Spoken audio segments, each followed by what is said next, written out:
এবং বলা যায় যে এক সপ্তাহ জুড়েই আসলে একটি বিষয় আলোচনায় ছিল যে এই যে তাকে এত সহজ স্বীকার করা হলো, তাকে যে হঠাৎ করে একটি খুনের মুখোমুখি হতে হলো এবং যারা খুন করেছে তারা কত সহজেই বাংলাদেশের সীমানা পেরিয়ে গেল, যেটি গুঞ্জন আসলে বিভিন্ন জায়গায় রয়েছে। যদিও ঢাকা মেট্রোপলিটন পুলিশের পক্ষ থেকে এটি আসলে জানানো হয়নি, তারপরেও কিন্তু মানুষের কষ্ট হচ্ছে। তাহলে তারা কি আসলে টার্গেট কিলিংয়ের শিকার হচ্ছে কিনা? আপনি জানেন যে হাদি সবসময় ভারতের বিরুদ্ধে, ভারতের আধিপত্যবাদের বিরুদ্ধে সব থেকে বেশি উচ্চকিত ছিল, যার কণ্ঠ সব থেকে বেশি আসলে শোনা গিয়েছে। এবং আপনি জানেন যে হাদি কিন্তু কোনো রকম কোনো দ্বিধা করেনি এবং যে তিনটি বড় রাজনৈতিক দল যারা জুলাইয়ের পক্ষের শক্তি হিসেবে কাজ করেছে, বিএনপি,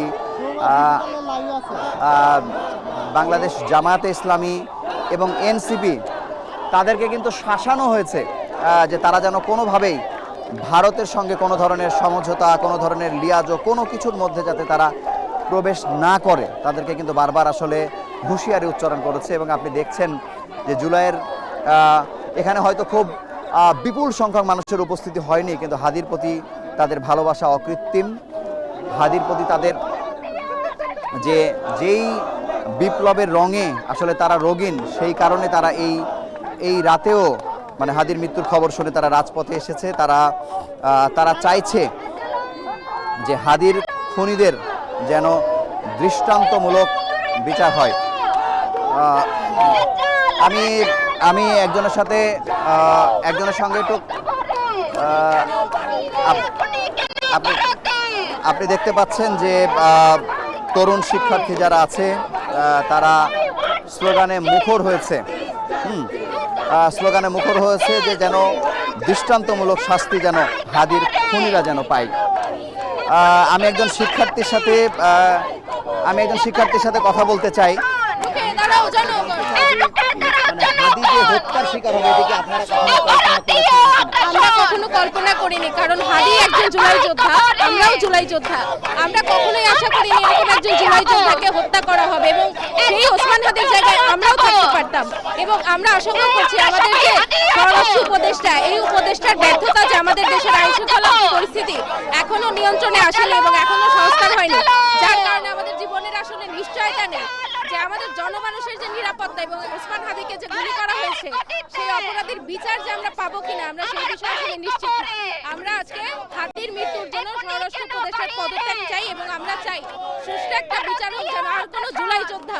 আপনারা কি কোনোভাবে ভীত হচ্ছেন কিনা এই ধরনের ঘটনা ঘটার? আমরা একদমই ভীত হচ্ছে না, এর থেকে আমাদের শক্তি আরো বাড়ছে যে আমরা যেন পরবর্তীতে আরো শক্তিশালী হিসেবে অবস্থান নিতে পারি এই বাংলাদেশে। এবং আমাদের স্বরাষ্ট্র উপদেষ্টার পদত্যাগ চাই এবং আমরা চাই এই ঘটনার সুষ্ঠু তদন্ত হয়ে আমরা বিচারটা চাচ্ছি। এবং একজন ওসমান হাদি মারা গেলে আরো 10 জন ওসমান হাদি যুগে যুগে জন্মাবে। আপনাকে ধন্যবাদ। তিনি যেটি বলছিলেন যে হাদির মৃত্যুতে তারা একদমই ভীত নন। হাদির মৃত্যুর কারণে তাদের যে দ্রোহ এবং বিদ্রোহের আগুন আরো কঠিনভাবে জ্বলে উঠবে এবং তারা ঘুরে ফিরেই আসলে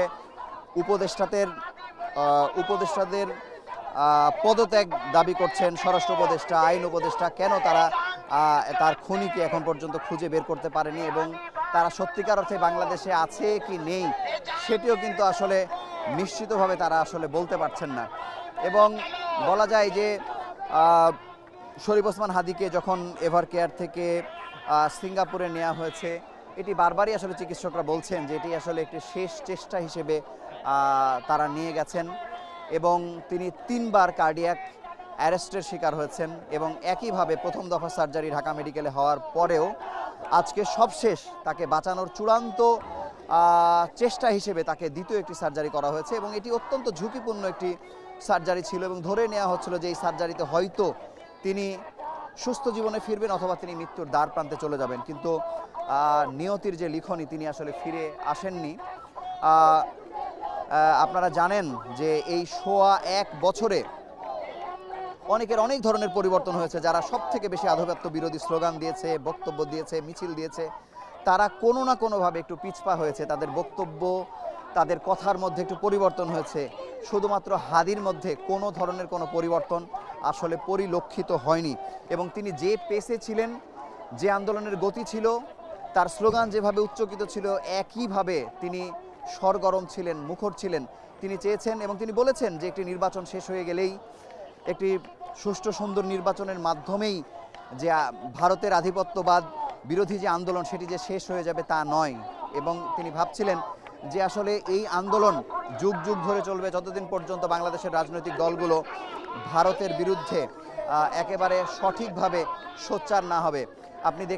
আপনারা দেখতে পাচ্ছেন যে আমরা আছি তাঁতীবাজার মোড়ে এবং তাঁতীবাজার মোড়ের চারপাশ জুড়ে কিন্তু মানুষের সমাগম বাড়ছে। তারা দৃষ্টান্তমূলক শাস্তি আসলে চাচ্ছেন হাদির খুনিদের এবং যে পরবর্তী টার্গেট কিলিংয়ের কথা বলা হচ্ছে, অনেকে নাম প্রকাশ করেছেন যাদেরকে নানাভাবে হুমকি ধামকি দেওয়া হয়েছে, তাদের যেন নিরাপত্তা নিশ্চিত হয়। এবং আপনি জানেন যে এরপরেও কিন্তু যাদেরকে হুমকি দেওয়া হচ্ছে তারা কিন্তু একেবারেই ভীত নন এবং তারা একেভাবে গণমাধ্যমে কথা বলছেন, সোশ্যাল মিডিয়াতে কথা বলছেন এবং তারা মনে করছেন যে এটি তাদের নিয়তি। আপনি দেখবেন যে সবুজ অঙ্গনের মানুষকে আমরা অনেক সময় নীরব থাকতে দেখি। জুলাইয়ের বিপ্লবে আমরা অনেককেই সরব হতে দেখেছি, যে তারা কোনোভাবেই ভীত হচ্ছেন না। তো আমরা আরও একজনের সাথে কথা বলতে চাই। আপনার কাছে একটু জানতে চাচ্ছি যে টার্গেট কিলিংয়ের কথা বলা হচ্ছে, অনেককে হুমকি দেওয়া হচ্ছে, এদের মধ্যে জুলাইয়ের বিপ্লবী আছে। আপনারা কি কোনোভাবে ভীত কিনা এই হুমকি বা নানা ধরনের, যেমন আজকে একটি হত্যার ঘটনা ঘটেছে, আপনারা জানেন যে জুলাই আন্দোলনের সঙ্গে জড়িত ছিলেন, তার লাশ পাওয়া গেছে। এই পরিস্থিতিতে আপনাদের বক্তব্য কি? আমরা মোটেও ভীত না। আমরা এই ধরনের যে কোনো পরিস্থিতি যতবারই হবে ততবারই আমরা রাজপথে থাকব। এবং আজকে আপনাদের কর্মসূচি কি, আপনারা কি করতে চাইছেন? আজকে আমরা হাদি ভাইয়ের বিচার চাই। হাদি ভাইয়ের খুনিদের যাতে তাড়াতাড়ি বিচারের আওতায় নিয়ে আসা যায়, এজন্য আমরা রাজপথে থাকব। এবং এখানে কারা এসছেন, মানে যতজন আসছেন তারা কারা? জগন্নাথ বিশ্ববিদ্যালয়ের ছাত্র সাধারণ। এখানে কোনো দলীয় এজেন্ডা নেই। আজকে সবাই জনসাধারণ হিসেবে এসেছে। আপনাকে ধন্যবাদ। যেটি শুনছিলেন যে এখানে যারা আছেন তারা এই তাঁতীবাজার প্রদক্ষিণ করে তারা এখন চলে যেতে চান জগন্নাথ বিশ্ববিদ্যালয়ের বিশ্বজিৎ চত্বরে তারা এখন যাবেন এবং তারা ধীরে ধীরে সেদিকে আগাচ্ছেন এবং একটি পরিকল্পনা ছোট আকারে হচ্ছে যে এখানে একটি দোয়া মোনাজাতের মধ্য দিয়ে তারা আজকের আসলে এই যে বিক্ষোভ, এই যে আন্দোলন, তারা আসলে ইতি টানতে চান।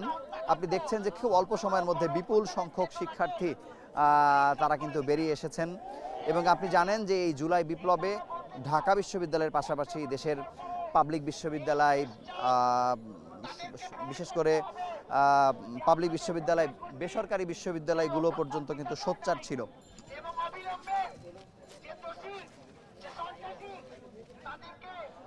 এবং এখন তারা যাওয়ার চেষ্টা করছে আসলে বিশ্বজিৎ চত্বরে, জগন্নাথ বিশ্ববিদ্যালয়ের বিশ্বজিৎ চত্বরে তারা ফিরে যাচ্ছেন। তারা এখন যাওয়ার চেষ্টা করছেন বিশ্বজিৎ চত্বরে। তারা বলছেন যে সেখানে গিয়ে শরীফ ওসমান হাদির আত্মার মাগফিরাত কামনা করে তারা দোয়া করবেন এবং দোয়া মোনাজাতের পরে আসলে আজকে রাতের মতো কর্মসূচি তারা শেষ করবেন। তো এই ছিল এখানকার সবশেষ খবর।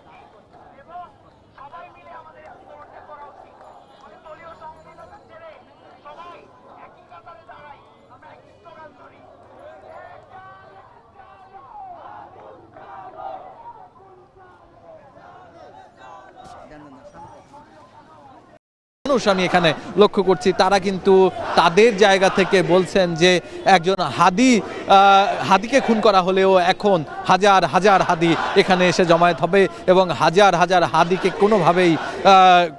কোনোভাবেই কোনো দল মত কোনো দেশ